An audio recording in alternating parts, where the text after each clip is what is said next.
In Lesson 2.6, you'll be adding and subtracting unlike fractions. Fractions with unlike denominators are called unlike fractions. In our first example, 1/4 plus a negative 2/3, we want to get a common denominator to start with. We need a number that 4 and 3 will both go into evenly. They both go into 12, so I'm going to rewrite this with 12 in the denominator.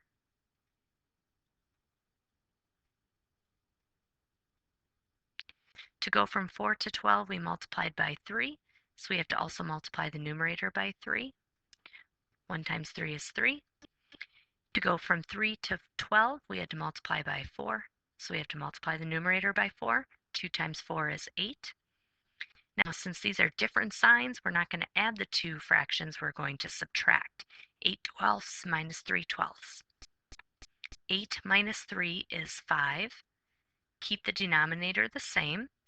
And this is our fraction with the greatest absolute value, and it's negative.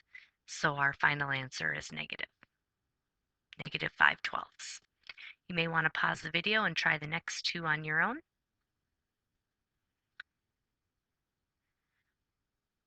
Negative 5/6 plus negative 1/2. We need a common denominator. 6 and 2 both go into 6. So I'm going to rewrite it with a 6 in the denominator, which means the first fraction is going to stay the way it is. This one, 2 had to be multiplied by 3, so we have to also multiply the 1 by 3.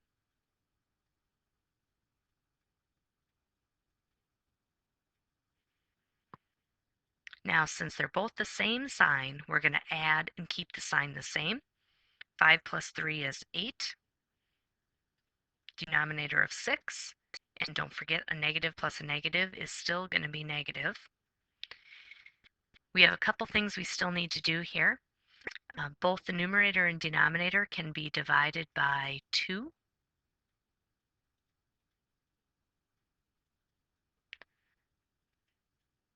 So we have a negative 4/3, because 8 divided by 2 is 4, and 6 divided by 2 is 3. And then this is improper, so we need to make it a mixed number. Don't forget to keep that negative sign with your answer. 3 goes into 4 one time, with 1 left over. Keep the bottom the same. Negative 1 1/3.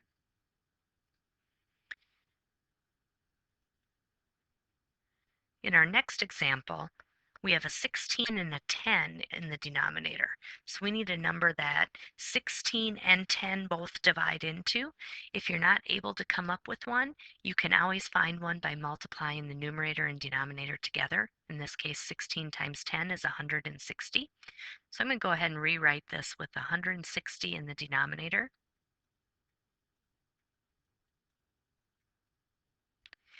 The first fraction we had to multiply by 10. So multiply the numerator by 10.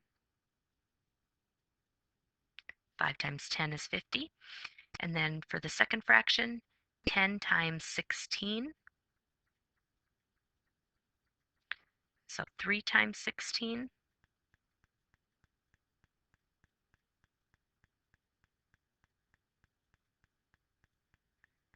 We end up with 48 160ths.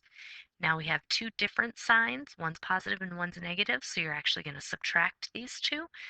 50 minus 48 is 2. Keep the denominator the same, and it's going to be negative because this is the fraction with the greatest absolute value. We also need to simplify. Both the numerator and denominator can be divided by 2. 2 divided by 2 is 1. 160 divided by 2 is 80. And again, you have to remember to keep that negative sign with as you go through your simplifying.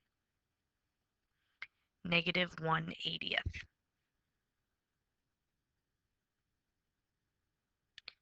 Our next example has mixed numbers.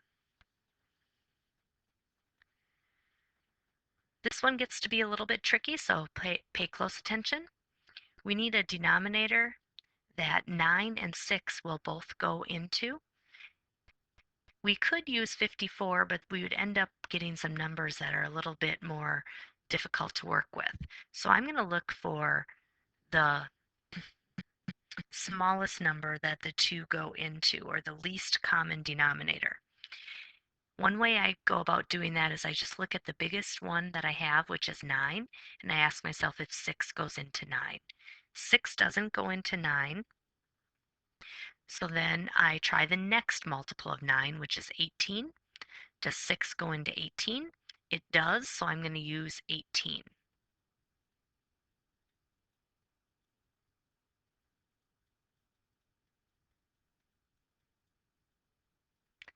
To go from 9 to 18, we multiplied by 2, so multiply the numerator by 2 as well. 2 times 2 is 4.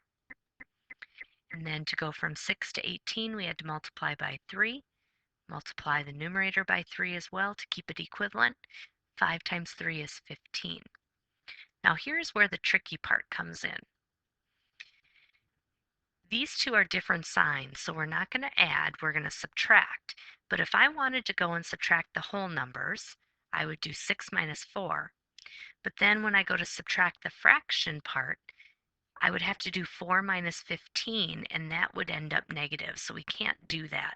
We need to go and rename this fraction. We need to take 1 away from here and make that a 5.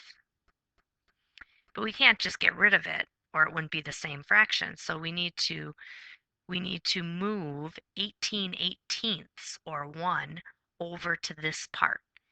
18/18, when I move it over here, 18/18 plus 4 more 18ths, that's a total of 22/18. Now I can go ahead and subtract. 5 minus 4 is 1. 22 take away 15 is 7. Keep the denominator the same. And this was our fraction with the greatest absolute value, so our answer will be negative. Now, once you figure out how to do this step right here, it's really pretty simple. The other way you can do this is to change the mixed numbers to improper fractions, but then you have much larger numbers that you're going to end up working with, and without a calculator, that's going to be a little more difficult. This is the quickest way to get there, as long as you can figure out how to do this step. Why don't you pause the video and try the next one on your own? We need a common denominator of 4 for 4 and 3. 4 and 3 both go into 12, so let's rewrite it with a 12.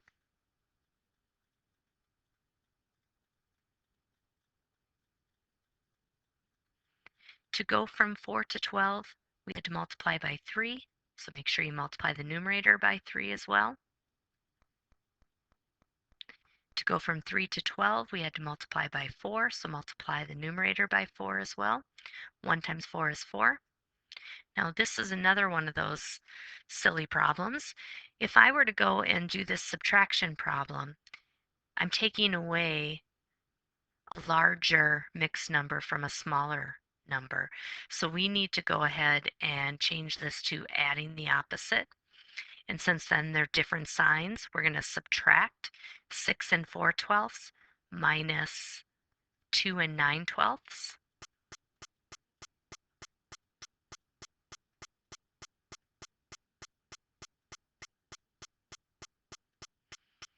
And this is again one case where when we go to subtract, 6 minus 2 is 4, but then we can't do 4 minus 9, so we have to rename this first mixed number.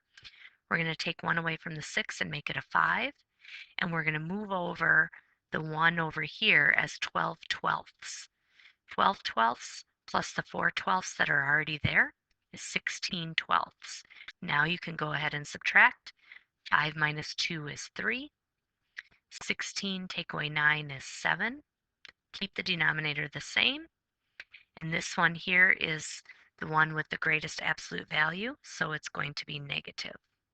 Negative 3 and 7/12.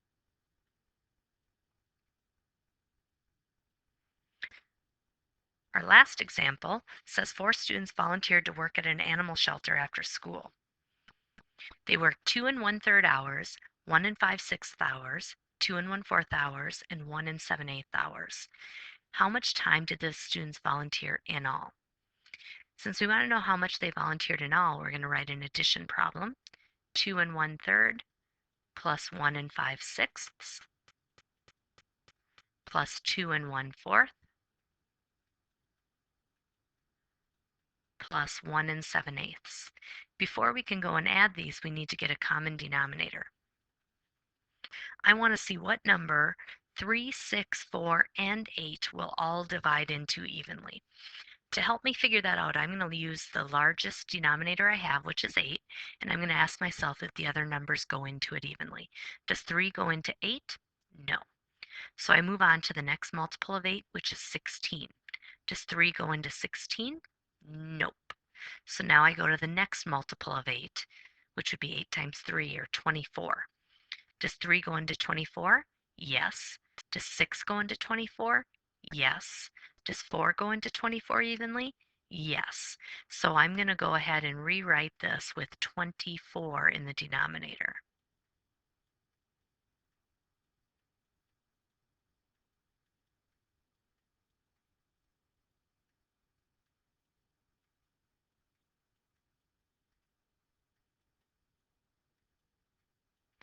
All right, to go from 3 to 24, we multiplied by 8. So 1 times 8 is 8. To go from 6 to 24, we had to multiply by 4. 5 times 4 is 20. To go from 4 to 24, we had to multiply by 6. 1 times 6 is 6. And to go from 8 to 24, we had to multiply by 3. 7 times 3 is 21. Now we're going to go ahead and add these together. Add the whole numbers first. 2 plus 1 plus 2 plus 1. That is 2, 4, 5, 6. Now we're going to add the numerators.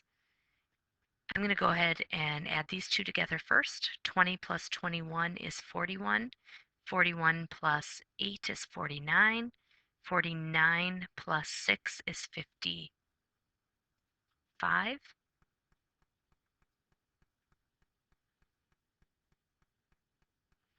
And we're going to keep the denominator the same. Now this looks a little wonky because we got 55/24. We have an improper fraction in the middle of our mixed number. So I'm going to take this part right here and rewrite it. 24 goes into 55 2 times, which brings us to 48. And then that means we have 7 left over. Keep the denominator the same. And we still had the 6 here. So this is really 6 plus 2 and 7/24. 6 plus 2 is 8. 8 and 7/24.